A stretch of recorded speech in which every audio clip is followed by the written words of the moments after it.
saludarles en nuestro 8º episodio del podcast Café con Cholas. Estamos ahora con la presencia de un personaje muy importante para el país que revolucionó el tema de justicia, que revolucionó el tema de seguridad. Le tenemos aquí, qué honor, a Gustavo Yalc. Gracias por estar aquí, Gustavo, en Café con Cholas. Te cuento que estas cholas que tú ya las has probado, riquísimas, de guano. Te invitamos más bien a conversar con nosotros. Quisiera iniciar el evento, pues, comentando un poquito sobre tu biografía, Gustavo. Muchas gracias, Patricia. Eres un personaje realmente. Cuando empecé a ver tu biografía, me quedé impresionada.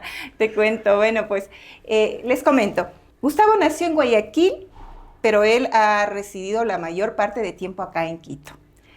Les cuento los títulos, se van a caer.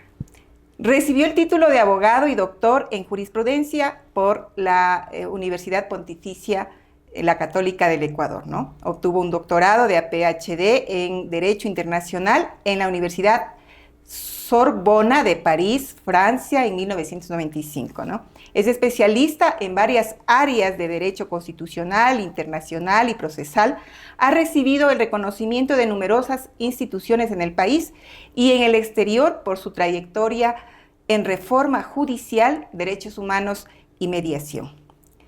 Como profesional, les cuento, fue secretario pro tempore de la Cumbre Judicial Iberoamericana desde abril del 2016, presidente del Consejo de la Judicatura, fue nombrado secretario particular del presidente de la República del Ecuador en el 2010. En el 2009 fue ministro de Gobierno y ahí inició toda una reestructuración de la Policía Nacional, fortaleció el sistema de seguridad. Fue primer representante suplente en el Parlamento andino, director ejecutivo del Programa Nacional de Apoyo a la Reforma de la Administración de Justicia del Ecuador.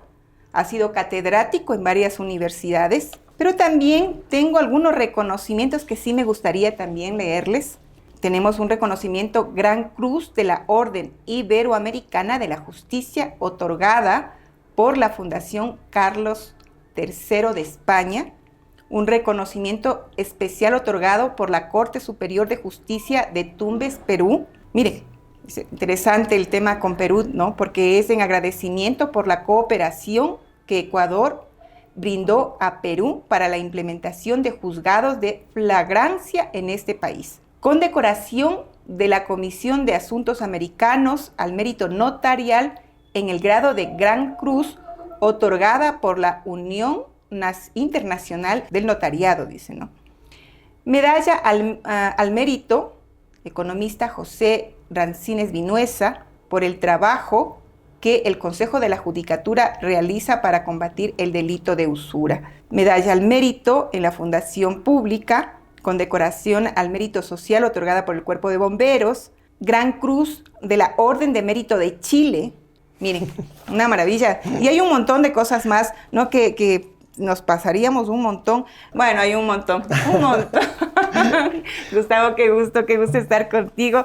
Para nosotros siempre va a ser importante el tener una persona que representa a todo ese proyecto de la Revolución Ciudadana durante 10 años, que como conversábamos un poquito antes, tú decías, en esa época sembramos de obras, en esa época revolucionamos el país.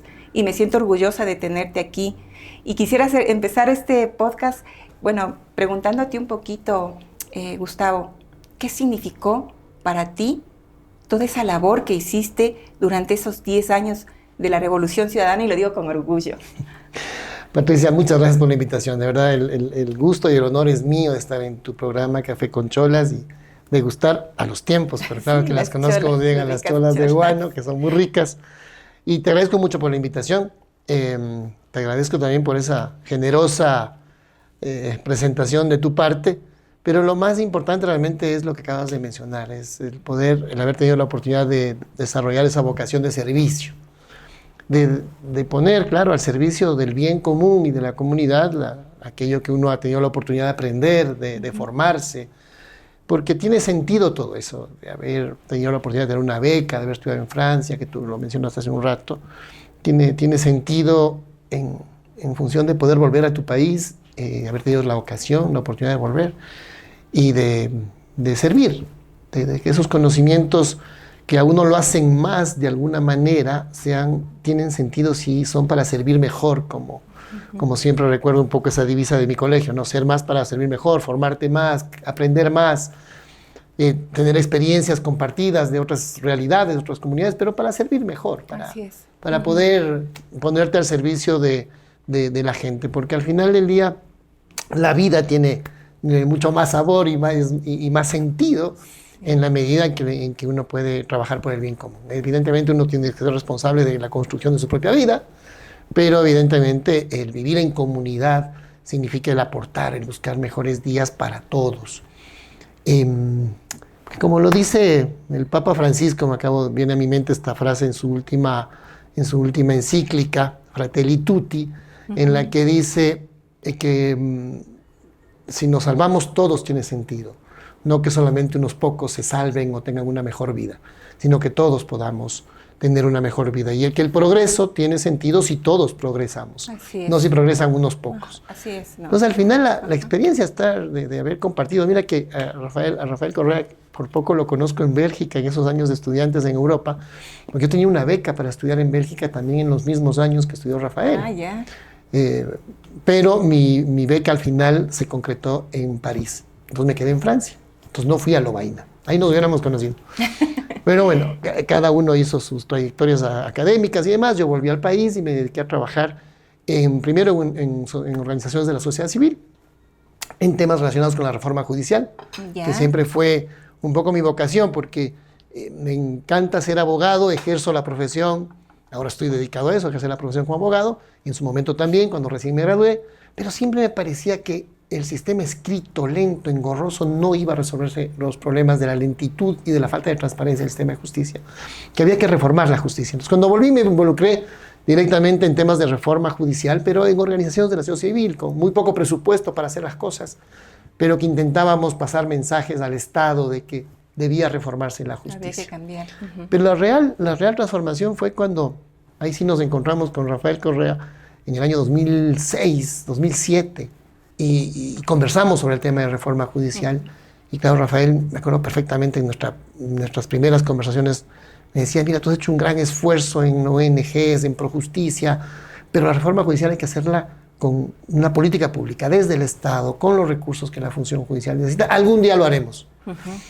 Y fue un pronóstico, porque realmente luego Rafael ganó las elecciones y me convocó a ser parte de su gobierno. Y fíjate que la visión de estadista de Rafael, ¿no? Enseguida pensó y dijo, falta que haya, para que tengamos seguridad, un verdadero control de las cárceles y que haya una política de fortalecimiento del sistema de justicia. Este país no tiene Ministerio de Justicia. ¿Por qué no lo tiene? Claro, me invitó a una reunión, conversamos del tema y dijo, hay que crear el Ministerio de Justicia. Fíjate, crear el Ministerio de Justicia de cero es una cosa muy complicada y titánica. Pero se creó el Ministerio de Justicia justamente con la visión de que haya rectoría en las cárceles, seguridad, programas reales de rehabilitación social, que haya una verdadera coordinación con el sistema de justicia, respetando su independencia. Siempre se nos acusó de temas que en la realidad no se sostienen, de haber invadido el Ministerio del Sistema de Justicia, falso. Y a la final era una coordinación más. Al final una coordinación y apoyo al sistema de justicia muy necesario. El tema de derechos humanos, cuando se creó el Ministerio de Justicia nos dijimos aparte que no solo tenía que ser un Ministerio de Justicia institucional para un servicio, sino también de políticas de derechos humanos. Entonces se creó Ministerio de Justicia y Derechos Humanos para tener una política transversal de derechos humanos en toda la política pública.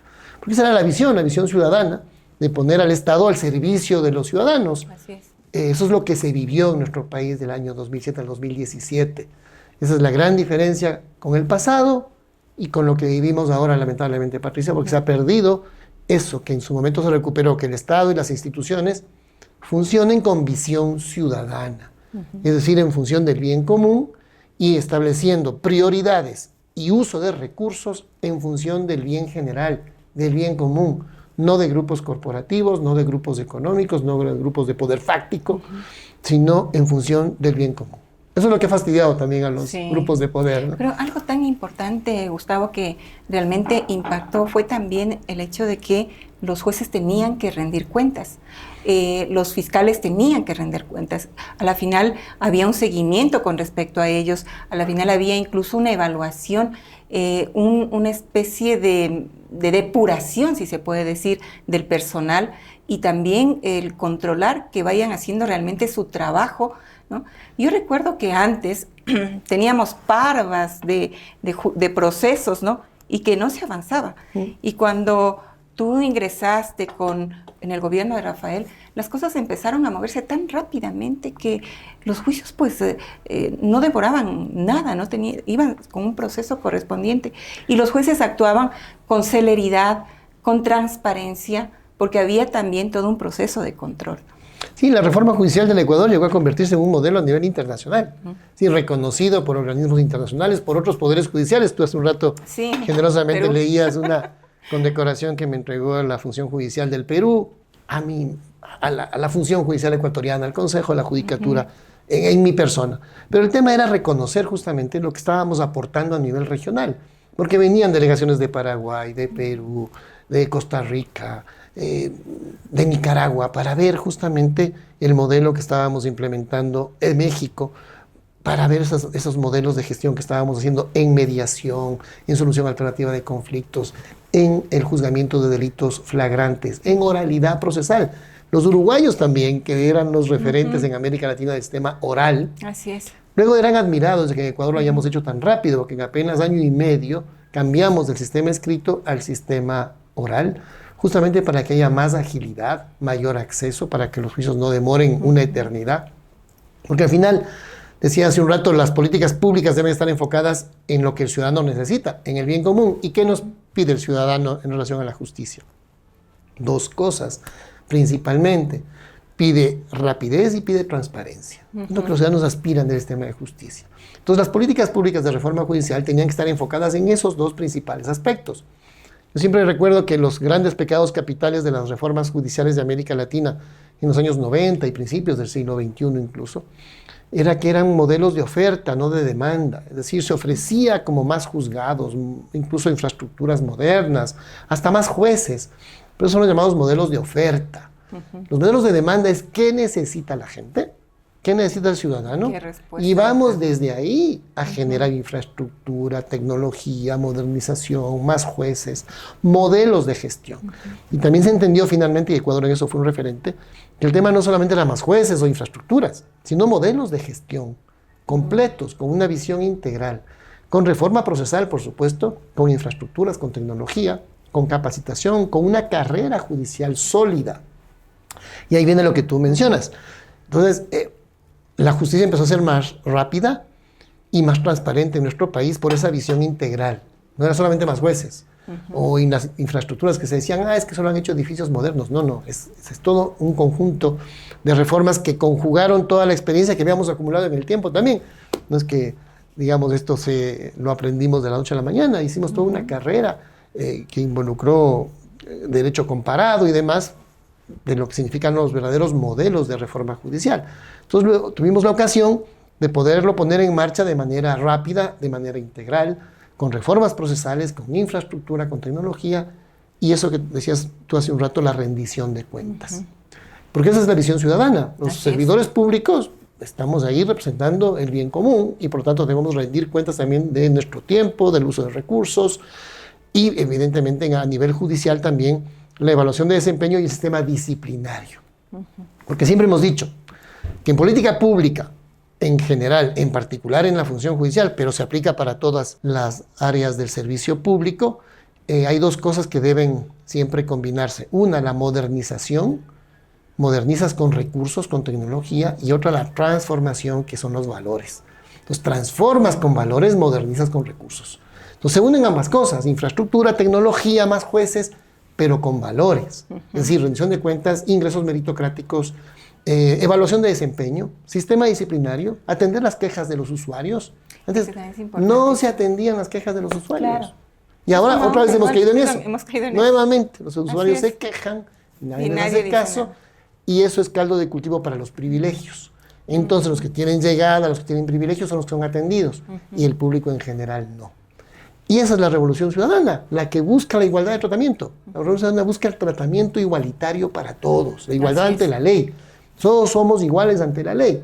Tenemos que tener igualdad de oportunidades. Entonces eso no es un discurso, es una política pública, son modelos de gestión que se ponen en marcha.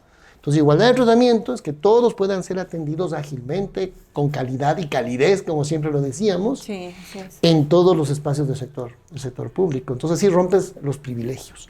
En cambio que a los sectores poderosos, los que les gusta es el privilegio, que solo les atiendan a ellos, e incluso el disfuncionamiento de las instituciones no les importa. La inversión pública no les importa, porque ellos no buscan el bien común, lo que buscan es servirse. Y si es que el Estado funciona mal, no importa, porque ellos tienen sus privilegios para hacer que funcione a la medida de sus propios intereses. Entonces el Estado tiene que recuperar, ojalá pronto, la visión ciudadana de servicio público. Y bueno, claro, las cosas empezaron a complicarse muchísimo con el tema de la época del Trujillato, ¿no? Porque a la final entiendo que incluso ahí creo que fueron como el 70% de jueces que fueron sacados, ¿no? De la Corte Nacional de Justicia. Y lamentablemente se desvirtuó absolutamente todo, ¿no? Y claro, dejaron en una situación huérfana, si se puede decir, al sistema de justicia, ¿no? Es que, Patricia, el gran objetivo del Trujillato era convertir al Estado y particularmente a la función judicial en instrumentos de persecución política. Y esa ha sido la tragedia del pueblo ecuatoriano y de la democracia en nuestro país. Entonces, sí, aparte la tremenda traición de Moreno, que hace que se descarrile todo un proceso de progreso en el país y de consolidación de las instituciones públicas al servicio de la gente y de mejoramiento permanente al servicio de la gente, se descarrila ese proyecto. Y nuevamente es cooptado el Estado por intereses de poderes económicos y políticos y fácticos y particulares.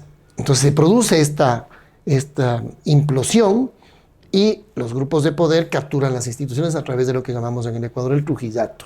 Que son no solamente Trujillo, sino todos sus adláteres que se prestaron para, incluso en contra de lo que se estableció en esa consulta popular, que no pasó por los filtros de control constitucional. Esto es importante, porque hay consultas populares necesarias que pasan por los filtros institucionales y que producen un gran beneficio para la sociedad. Eso lo hizo Rafael Correa, que también hizo consultas populares, pero de esta manera, necesarias y que pasaron por los filtros institucionales y que eran útiles para la sociedad. Yo hago este énfasis porque ahora hay una tendencia, Patricia, a generalizar y decir que todas las consultas populares son iguales. No todo es igual, hay que saber discriminar. La generalización, Patricia, es una incultura política que el Ecuador tiene que superar, sobre todo esto, algunos analistas y periodistas. Todo es igual, siempre ha sido así. No. Hay consultas populares importantes, necesarias, que el presidente Correa no necesitaba revalidar su popularidad con una consulta popular, como ahora se intentó hacer, como Noboa intentó hacerlo. El presidente Correa estaba en un punto importante de su popularidad. Siempre lo estuvo, de principio a fin, durante 10 años. Hizo una consulta popular que implicaba un esfuerzo para poder ajustar las instituciones a una modernidad que permita dar respuesta a la seguridad ciudadana. Para eso fue la consulta del 2011. Claro. Además, necesaria, útil y que pasó por los filtros de la constitucionalidad. ¿Qué pasó con la consulta de Moreno? La consulta de Moreno no pasó por esos filtros. Claro. Fue una consulta tramposa, además innecesaria, de ningún beneficio para la ciudadanía y que solo tenía el objetivo de tomarse las instituciones. Y adicionalmente, Trujillo con sus adláteres ni siquiera respetó lo que esa consulta decía, fueron mucho más allá. Recuerda aquella frase escandalosa de Trujillo que decía que sus mandatos y de sus adláteres estaba por encima de la Constitución. Sí. Una barbaridad. Los medios de comunicación guardaron silencios, la academia guardó silencio, algunos hasta le aplaudieron, una cosa bárbara. Pero lo peor de la frase es que la ejecutaron. Y todo lo que hacían lo hacían atropellando, incluso lo establecido por esa propia consulta popular. Ya habrán, lamentablemente, y así tendrá que ser, porque hay que sentar precedentes, las decisiones del Sistema Interamericano de Derechos Humanos, que tendrá que sancionar al Estado ecuatoriano por esas barbaridades que hizo el Trujillato. Pero lo peor, más allá de aquello, es que las instituciones perdieron el ritmo de desarrollo, al contrario, retrocedieron, se convirtieron en instrumento de persecución política. La Corte Nacional, tú recuerdas ahora, hubo esa evaluación de desempeño inconstitucional, se bajaron 3/4 partes de la Corte Nacional, pusieron jueces a dedo, es decir, ellos sí hicieron aquello que acusaban a otros que no habíamos hecho, de meter la mano a la justicia o de poner jueces a dedo. Ellos sí lo hicieron, metieron la mano a la justicia, pusieron jueces a dedo, crearon tribunales especiales para juzgar actores políticos como a Rafael Correa. En 17 días una casación, una cosa increíble. Nunca he visto en la historia del Ecuador un juicio tan rápido en 17 días, en plena pandemia, con el único objetivo de que un líder político no esté en la papeleta. Esto es terrible, es un atentado a la democracia. Eso pasó en nuestro país. E insisto, más allá de los daños personales gravísimos a la vida y derechos de las personas individualmente concebidas y a un grupo político, es el daño a la democracia en sí misma. Pero aún peor, eso hizo que el crimen organizado empiece a crecer en nuestro país. Y pasamos, Patricia, a desarrollarse terriblemente. De 5 homicidios por cada 100.000 habitantes, como lo dejó el presidente Correa al Ecuador en el año 2017, habiendo reducido 12 puntos esa tasa, una reducción rápida, la más rápida de América Latina, aplaudida por el continente, el país más seguro de América Latina, segundo más seguro, luego de Chile. Pero si cruzas la variable económica, incluso podríamos decir que nosotros éramos los más seguros. Segundo país más seguro de América Latina, 5 homicidios por cada 100.000 habitantes, año 2017. Hoy estamos en 45 homicidios por cada 100.000 habitantes. ¡Qué terrible! Y la curva empezó a crecer justamente por el abandono de las instituciones. Justamente es el efecto más terrible del Trujillato, más allá de los otros efectos a la democracia, a la persecución política. Pero Gustavo, imagínate es la violencia social. Lo que está pasando en Durán, ¿no? Según las estadísticas nos dicen que en el 2023 en Durán hubo 45 homicidios y que hoy, hasta este mes que estamos actualmente, han crecido a 177 homicidios. O sea, por Dios, ¿dónde estamos? Es la ciudad más violenta del mundo. Sí. Ahora somos, lamentablemente, reconocidos, entre comillas, por las malas prácticas, por la peor situación. Cuando antes éramos reconocidos durante el gobierno de la Revolución Ciudadana como el jaguar de Latinoamérica, como las instituciones que se modernizan rápida y profundamente, como los referentes de la modernidad, a todo nivel, a nivel educativo, a nivel de seguridad, a nivel de justicia. Fíjate, incluso, pero a todo nivel. Incluso te puedo poner como ejemplo el programa porque una vez controladas las cárceles, rectoría principal, lo primero, controlar las cárceles. No entraban ni cigarrillos, peor ahí, bazucas como entran ahora, armas de grueso calibre. No entraban ni cigarrillos. Entonces, ¿pero qué más había? Programas de rehabilitación social. Había un programa de prevención de enfermedades infectocontagiosas dentro de las cárceles, del SIDA y otras enfermedades. Eso era un modelo a nivel latinoamericano. Venían a pedir asesoría de ese tipo de cosas. Lo pongo así como un tema tan puntual, ¿no? Pero eso yo me fui nos fuimos, cuando yo estuve en la comisión, el periodo anterior en la Comisión de Soberanía y Seguridad, hicimos un recorrido de las cárceles. Y lo que a mí más me impresionó fue la cárcel del Turi, porque tenía talleres modernísimos con maquinaria, por ejemplo, de mecánica, con una maquinaria súper moderna. El tema de las mujeres para el tema de los textiles, ¿no? O sea, había incluso hasta un mini hospital. O sea, por Dios. Y tú cuando yo ya fui pues allá a ver, todo eso estaba, primero los talleres abandonados, segundo el mini hospital ya no funcionaba por los amotinamientos. Entonces tú te das cuenta de que, o sea, por Dios, ¿qué es lo que pasaba en el país? O sea, una despreocupación, una cuestión, una desidia tan terrible que nos fue llevando a lo que tú planteas, a una cuestión de una evolución de estos grupos, no solamente dentro de las cárceles, sino también fuera de las cárceles. O sea, gravísimo. Así es muy grave porque el debilitamiento del Estado, alguien lo aprovecha. No aprovechan poderes económicos, pero también no aprovechan poderes delincuenciales. Entonces, el Estado se convierte en un instrumento de beneficio para estos sectores económicos, delincuenciales, fácticos, y se pierde la visión del trabajo de las instituciones al servicio público, al bien común. Entonces es lo que le pasó al Estado ecuatoriano luego del Trujillato, este debilitamiento institucional que hace que el Estado pierda terreno. También parte de una visión ideológica, el neoliberalismo, el Estado diminuto, pero un Estado diminuto que sí quieren cooptarlo para el servicio, para el servicio de sus intereses. Lo que está pasando en la comunidad de Olón. Pero exactamente. Mira, ahí hay varios ejemplos del tema de la comunidad de Olón. Uno, primero tienes que tener, para poder hacer las cosas, un equipo competente, ¿no? Gente competente, gente que sepa. Y ese también fue una gran virtud del gobierno de la Revolución Ciudadana, que no solamente tenían una visión social, una visión ideológica, sino que además juntaba a personas competentes para cada una de sus áreas, porque tampoco se quería caer en el voluntarismo, es decir, sí, hacer el bien común y tener lindos ideales. No, pero hay que saber. El voluntarismo también puede hacer mucho daño, querer hacer bien las cosas, pero no saber cómo. Entonces se juntó gente preparada.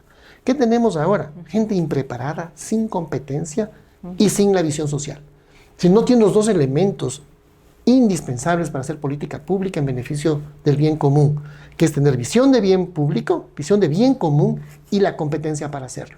Lo que vemos en este gobierno de Noboa, como ya en el gobierno de Lasso igualmente, que son igualitos, y también ya veníamos arrastrando todo eso desde el gobierno de Moreno, pero si comparas tú Lasso y Noboa, acaban siendo lo mismo. Sí. Había apagones con Lasso, hay apagones con Noboa. No teníamos seguridad con Lasso, no tenemos seguridad con Noboa. Respondían intereses económicos de clase, responden económicos intereses de clase. Tenían gente incompetente, Noboa igual con gente incompetente. Son exactamente lo mismo. Acaba siendo Noboa la terminación del periodo presidencial de Lasso, lo está terminando de manera formal, pero lo está terminando también en el fondo, siendo exactamente lo mismo. Y lo de Olón grafica perfectamente esa incompetencia y el uso del Estado para los intereses corporativos y privados. Así es. Y bueno, lo que está sucediendo en este momento con el tema, por ejemplo, del ministro Luque, estar a cargo del Ministerio de Obras Públicas y el Ministerio de Energía. O sea, ¿lo toman con tanta ligereza el tema? Mira, esto es tremendo porque el gabinete de Noboa, lo único que estamos ahora descubriendo también, justo por el caso de Olón, es que Noboa ha nombrado a sus empleados ministros. Y fíjate que la relación presidente-ministros no es la de jefe-empleados, son equipos de trabajo. La Revolución Ciudadana, presidente de la República, pero sus ministros eran un equipo de trabajo. Claro que hay jerarquías, respeto, el presidente lidera, pero había una discusión muy de fondo y hasta a veces acalorada en los gabinetes itinerantes que se hacían todos los meses, o en los gabinetes locales que se hacían regularmente. Y una exigencia también a que se cumpla como debe ser, ¿no? Pero había un feedback, había una interacción, quiero decir. Es decir, el presidente lidera, el presidente hace seguimiento, pone metas. Había el sistema llamado el sistema del SIGOP, que es una aplicación en la cual el equipo del presidente tomaba nota de todas las reuniones, no solo las de gabinete, todas las visitas del presidente, y eso iba al SIGOP. El SIGOP era un sistema en el cual le llegaba al minuto al ministro o al responsable la alerta de que tenía una nueva disposición del presidente. Y tenía que inmediatamente ponerle plazo, tenía que poner inmediatamente un presupuesto a esa disposición. Y cuando ponía el plazo y el presupuesto se convertía ya en un proyecto que tenía que ser cumplido. Y los ministros y todos éramos evaluados en función del cumplimiento de metas reales. Eso es realmente tener metas y poner en marcha un cumplimiento. Pero también a lo que iba era que había una discusión. Sí, tanto se decía, ¿no?, que el presidente Correa imponía su voluntad. Falso. Había una gran discusión en los gabinetes, por eso duraban a veces de las 9 de la mañana hasta las 9 de la noche, en un sábado, se extendía a veces hasta el domingo, el viernes, discusiones importantes, y se llegaba a una conclusión. Pero no era una discusión en el aire. En esos largos gabinetes había un montón de decisiones que luego se convertían en proyectos y iban al SIGOP, como te comentaba hace un rato. Entonces la relación era una relación de equipo de trabajo en función de objetivos comunes. Acá, ¿qué tenemos? En función de la ciudadanía. ¿Y qué tenemos ahora? Tenemos y descubrimos que los empleados cumplen las órdenes del presidente en función de los intereses de la empresa, no de los intereses del país o de los caprichos, pero no de los intereses del país. Y entonces ya no importa si eres más o menos eficiente en una cartera. Te voy a poner 3 carteras con tal que hagas las cosas que me convienen a mí, a mi familia o a mi grupo corporativo. Es lo que tenemos como gobierno, es una tragedia, porque no tenemos un gobernante que tenga una idea de país, que tenga una idea de gobierno y que vive en la frivolidad. En la seguridad no hay tal plan Fénix, no lo hay porque no hay cronograma, no lo hay porque no hay indicadores, no lo hay porque no hay claridad en el presupuesto, no lo hay porque no nos dicen cómo piensan cerrar el año a nivel de la tasa de homicidios. Mientras no nos digan estas cosas, no hay plan Fénix, hay plan gafas. Pero el plan gafas no le es suficiente ni necesario al pueblo ecuatoriano que el presidente se vaya cambiando de gafas en cada reunión pública. No es lo que el país necesita, esas frivolidades. El país necesita planes concretos, medibles, ejecutables y que vayan cambiando la vida de los ciudadanos para mejor cada día. ¿Cómo le ves tú el tema de seguridad en cuanto se refiere, bueno, a pesar de que ya el estado de excepción, la Corte Constitucional ya se planteó que es algo también inconstitucional los estados de excepción, el tema de los militares que supuestamente están en las calles y que están en las cárceles, pero todavía vemos a diario, o sea, nos tiembla el coger una red o coger las noticias porque hoy es que hay 14 muertos por aquí, que hay 4 muertos por acá, que mataron a un concejal, que mataron a un alcalde. ¿Cómo ves eso? ¿Crees tú que este año y medio de gobierno de Noboa realmente nos dará algún resultado? ¿O cómo lo ves? Mira, Noboa nos convoca al pueblo ecuatoriano a una consulta popular. Hace un par de semanas tuvimos que ir a votar para una consulta popular costosísima, innecesaria e inútil. Y ahí se refleja justamente su ausencia de visión en resolver realmente los problemas de fondo. Ha usado a la seguridad para tratar de darse un baño de popularidad.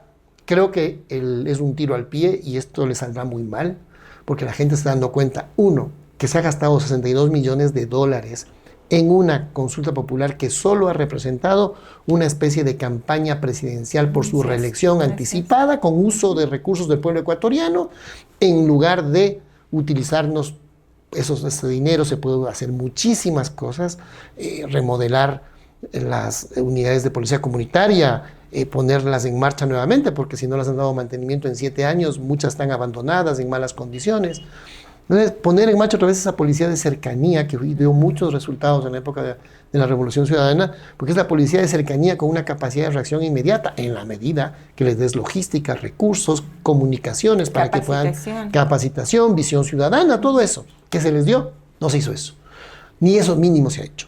Entonces se ha gastado 62 millones en una consulta innecesaria, inútil, y por lo tanto, si cree que con esos resultados va a resolver los problemas, no es así, porque los problemas no se resuelven cambiando leyes, los problemas no se resuelven por generación espontánea o por suerte, se resuelven con un trabajo enorme, ponerse a trabajar, y eso parece que es lo que no sabe hacer, ni él ni su equipo.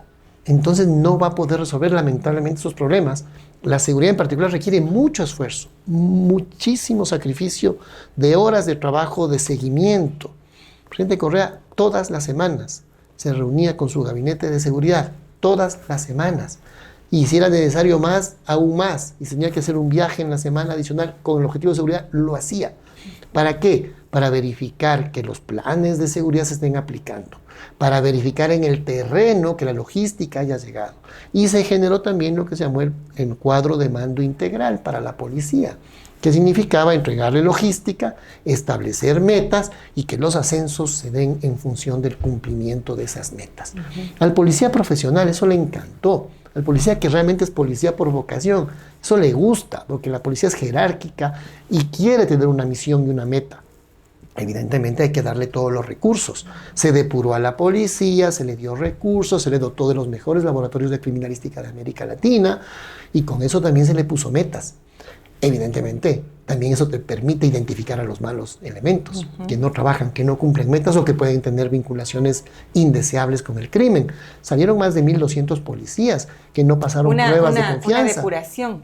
Muy necesaria. Entonces, depuras para tener gente ética y con vocación real y les das todos los elementos necesarios y das el seguimiento y haces que la gente se promocione y los mejores vayan ascendiendo adecuadamente en función de sus méritos. Ese es el sistema que hace que las instituciones públicas no estén cooptadas ni por el crimen organizado, ni simplemente estén al servicio de intereses políticos, sino al servicio de la gente.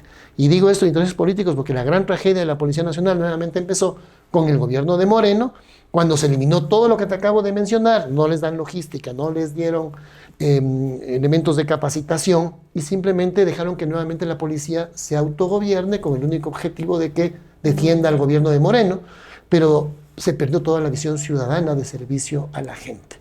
Y ahí la policía nuevamente fue penetrada por el crimen, otra vez, para dolor de los grandes y verdaderos policías, que son muchos verdaderos héroes que trabajan en condiciones difíciles, pero también una institucionalidad de la policía que nuevamente se debilitó cuando la Policía Nacional del Ecuador llegó a ser una de las mejores policías de Sudamérica. Así es.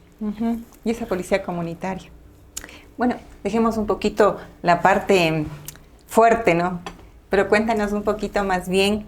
Tú naciste en Guayaquil, viviste largo tiempo acá más bien en Quito, entonces tú debes ser hincha del Barcelona o hincha de la Liga. Yo soy hincha de la Liga de Quito. ¡Qué bien! Mira, yo nací en Guayaquil, me siento orgullosa de aquello, pero a los 20 días de nacido, mi familia vino a vivir a Quito. Así que yo básicamente nací en Guayaquil, me encanta ser guayaquileño, me encanta Guayaquil, me encanta la cultura guayaquileña. Pero claro, crecí en Quito, soy quiteño y estudié en Quito, hablo más como quiteño, pero en mi casa hay también cultura costeña porque mi mamá es manabita. Entonces mi mamá es de Manabí, mi papá era libanés, vino a Ecuador, migró, se quedó en Manta, y venía por un poco tiempo, pero conoció a mi mamá, hermosa manabita, entonces se casó, se quedó en Ecuador. Y luego pues yo crecí en Quito, claro. Qué bien, mira, me dicen que tú fuiste presidente del Consejo de Estudiantes del Colegio San Gabriel. ¿Qué pasó en el colegio? ¿Salieron a hacer bullas, a las marchas? ¿Cómo te fue en el colegio? Estuvimos a punto de ser expulsados en algún momento. Pero, en fin, a ver, éramos jóvenes muy, muy inquietos. Creo que hasta ahora tengo amigos muy cercanos de esa época del colegio. Creo que en el colegio haces amigos realmente de toda la vida, también en la universidad. Sí. Pero los amigos del colegio son esos amigos que no tienes ninguna pose, no todos nos conocemos. Son de la edad loca, así se puede decir, ¿no? Exactamente. Y teníamos mucha convicción social también. Entonces fue una coincidencia, ¿no? Dentro, digamos, del curso éramos al menos unos 10, 15 que teníamos una visión social. Un par de amigos de esa época terminaron también siendo parte de Alfaro Vive. Había mucha idea progresista en ese grupo nuestro. Alguna vez hicimos una cartelera antiimperialista en un concurso internacional intercolegial. No estuvimos a punto de ser expulsados. O sea, uno de los nuestros fue expulsado del colegio. Pero siempre teníamos esta visión y este compromiso social. También creamos un grupo de teatro en el colegio sobre la vida de Simón Bolívar y las gestas libertarias de Bolívar. Un buen amigo mío, Mauricio Samaniego, que falleció hace poco tiempo, hacía de Simón Bolívar.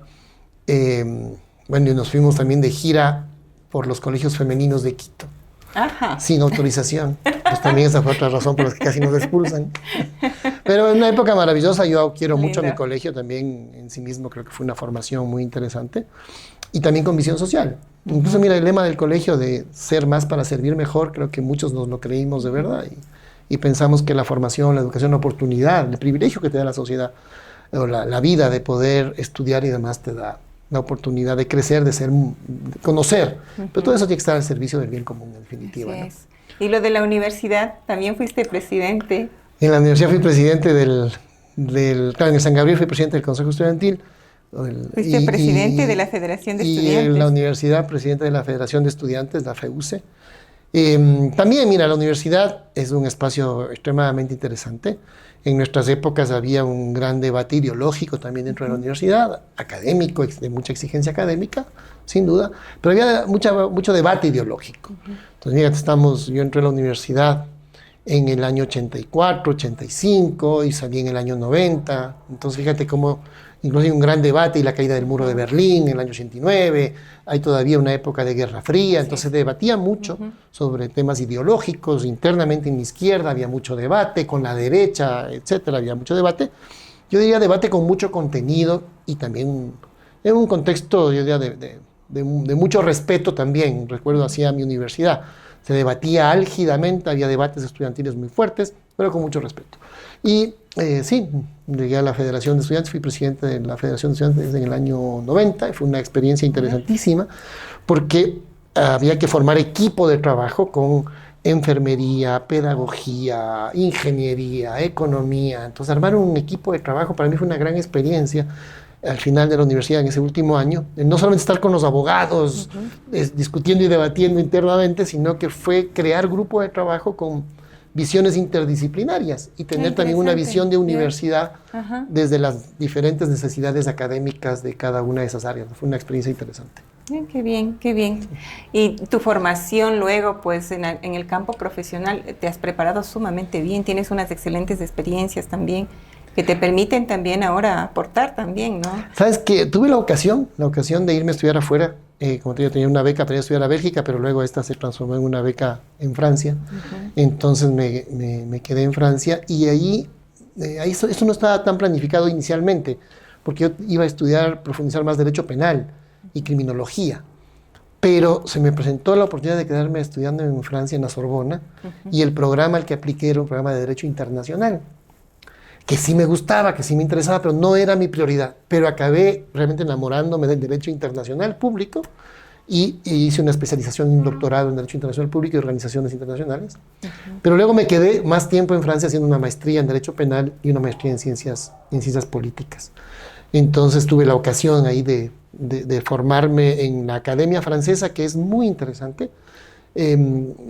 No conozco tanto a la Academia norteamericana o del mundo anglosajón. Deben tener, por supuesto, sin duda sus virtudes y demás. Pero un elemento interesante, que además es más cercano desde el punto de vista latinoamericano, la Academia Francesa como decíamos siempre, más que decirte qué pensar, te enseña a pensar. Es de mucho debate, a veces de demasiado debate. Pero en las aulas universitarias francesas son de mucho debate, de mucho intercambio con los profesores, entre estudiantes. Tú haces tu exposición y no importa que estés de acuerdo o no con la mayoría o con el profesor. No te evalúan desde que digas lo correcto desde una perspectiva similar al pensamiento formal de la universidad o del profesor. Lo que sí te evalúan es que tenga fundamento, es que tenga una hilación, que sea realmente cartesiano el tema. Entonces es lo que se evalúa, la metodología de pensamiento para llegar a las conclusiones. Me alargué un poquito en eso, pero es el recuerdo muy positivo de esas épocas universitarias en las que yo decía luego, lo que interesa es que aprendas a hacer verdaderas investigaciones científicas para llegar a conclusiones correctas, incluso para cambiar tus propias conclusiones iniciales sobre la base de datos nuevos y de argumento. Que me lleva, para concluir esta idea, a valorar mucho más el argumento que la opinión. Yo creo que la opinión en nuestra sociedad lamentablemente está como sobrevalorada. Es verdad que la libertad de opinión, que cada uno... Pero creo que debemos pensar un poco más que el argumento es más importante que la opinión. Incluso hay una filósofa que dice que la opinión es el nivel más bajo del conocimiento. Es apenas una opinión. Lo importante es el argumento. Por ahí viene el tema de dato mata relato. Es decir, el relato son opiniones, a veces tendenciosas, pero si uno profundiza, llega a los hechos y a los datos y desde ahí argumentas, evidentemente estás creciendo en tu reflexión y estás haciendo un verdadero aporte. Lo otro es inútil casi. Qué bien. Yo entiendo ahora por qué progresamos tan bien en el tema de justicia, en el tema de seguridad, porque teníamos una excelente persona al frente, una persona muy capacitada. Y gracias, más bien, sí, pues Dios quiera que ojalá volvamos nuevamente a ser gobierno y que podamos corregir todo lo que está pasando en el país. Dios quiera que sí. Pero bueno... Sí. Esto está en manos del pueblo ecuatoriano, evidentemente también los grandes responsables. Yo digo, evidentemente en democracia estamos en manos de las decisiones populares, pero los grandes responsables también siempre son las élites políticas, el uso que hacen de las instituciones. Pero claro, la gente está llamada a tener mayores niveles de conciencia. Y con esto, esta idea sí quisiera mencionar la manera de cierre, si consideras, pero la conciencia es muy importante a la hora de tomar decisiones. ¿Y qué significa ser consciente? Básicamente 3 cosas: conocer el pasado, discernir el presente y anticiparnos al futuro. Ese ejercicio lo tenemos que hacer a la hora de votar. Fíjate que para mí, creo que para mucha gente, para casi la mitad del pueblo ecuatoriano, votar por un banquero era claro, podíamos anticipar el futuro. Pero hay medios de comunicación, es difícil, es más fácil decirlo que hacerlo, porque el rol que cumplen los medios de comunicación en estos temas de los niveles de conciencia de la gente es nefasto en muchas ocasiones. Tenemos que hacer el esfuerzo de tener la información correcta, de pensarla y discernirla adecuadamente y de hacer este ejercicio de anticipar un poco al futuro. Y creo que evidentemente si hacemos ese ejercicio el pueblo no se equivocará, espero que no sea el caso y que podamos hacer que nuestra democracia sea realmente de fondo y no de forma. Votar es apenas una partecita de la democracia, pero el voto debe conducirnos a la verdadera democracia, que es que la gente por la que votamos haga realmente lo que dice que va a hacer y luego construye instituciones que estén permanentemente al servicio del bien común. Esa es la verdadera democracia. El voto es el medio, pero el fin en sí mismo, para que haya democracia, es que tengamos instituciones permanentemente y exclusivamente al servicio del bien común. Así es que hay que saber votar, no podemos votar por cualquiera, tenemos que pensar bien en nuestro voto, porque al final es nuestro poder ciudadano y en función de eso vamos a elegir también a futuro una persona que realmente quiera sacar adelante al país, que realmente haga lo que tiene que hacer, ¿no? Te agradecemos muchísimo, Patricia, Gustavo, pero por favor, cómete una chola. Pero por supuesto, así lo voy a hacer. Y es más, me voy a llevar alguna más, que en la casa tengo unos pequeños que les encantan. Muchísimas gracias. Muchas gracias, Gustavo. Gracias a ustedes. Ha sido un gusto estar también con ustedes. Y les esperamos en el próximo Café con Cholas.